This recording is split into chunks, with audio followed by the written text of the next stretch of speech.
పెళ్లి ఫిక్స్ అయిందా? తెలుగు మ్యాట్రిమోనీకి థ్యాంక్స్ చెప్పాలి. పెళ్ళంటేనే తెలుగు మ్యాట్రిమోనీనే. 26 సంవత్సరాల నమ్మకం, లక్షలాది సంతోషకరమైన వివాహాలు. తెలుగు మ్యాట్రిమోనీని డౌన్లోడ్ చేయండి. విజయ్ జననాయకన్ సినిమాకు శాపాలే వరంగా మారుతున్నాయా? వద్దన్న వాళ్లే నువ్వే కావాలి అంటూ వెనకబడుతున్నారా? ఒక్క విజయంతో విజయ్ సినిమాకు మళ్ళీ రెక్కలొచ్చాయా? సెన్సార్ చిక్కుల్లో పడి 6 నెళ్లుగా బయటకి రాని జననాయకుడు థియేటర్స్లోకి ఎప్పుడొస్తున్నాడు? టైటిల్ కార్డులు సీఎం విజయ్ అని వేస్తున్నారా? అన్ని ముచ్చట్లు ఒకే స్టోరీలో కవర్ చేద్దాం రండి.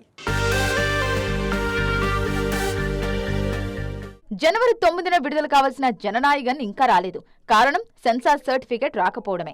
సినిమాలో కొన్ని అభ్యంతరకర సన్నివేశాలున్నాయని సెన్సార్ రిలీజ్ కానివ్వలేదు. ఇప్పుడు తమిళనాట విజయ్ సర్కార్ రావడంతో జననాయకుడి రాకకు సర్వం సిద్ధమైంది. వీలైనంత త్వరగా రిలీజ్ చేస్తామని నిర్మాత వెంకట్ కూడా కన్ఫర్మ్ చేశారు. కాన్స్ ఫిల్మ్ ఫెస్టివల్లో ఉన్న కేవియన్ ప్రొడక్షన్స్ అధినేత జననాయకన్ నిర్మాత వెంకట్ ను వెంటనే చెన్నై రావాలని విజయ్ చెప్పినట్లు తెలుస్తోంది.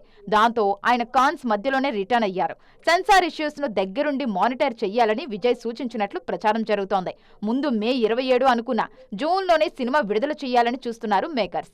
టైటిల్ కార్డులో చీఫ్ మినిస్టర్ విజయ్ అని పడాలని అభిమానులు కోరుకుంటున్న తరుణంలో విజయ్ దాన్ని సున్నితంగా తిరస్కరించి దళపతి అనే పడాలని చెప్తున్నారు.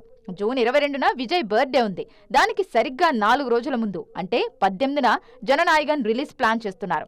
ఓటీటీ కూడా ముందు చెప్పిన దానికంటే ఎక్కువే అమ్ముడయ్యేలా కనిపిస్తోంది. పెళ్లి ఫిక్స్ అయిందా? తెలుగు మ్యాట్రిమోనీకి థ్యాంక్స్ చెప్పాలి. పెళ్ళంటేనే తెలుగు మ్యాట్రిమోనీనే. 26 సంవత్సరాల నమ్మకం, లక్షలాది సంతోషకరమైన వివాహాలు. తెలుగు మ్యాట్రిమోనీని డౌన్లోడ్ చేయండి.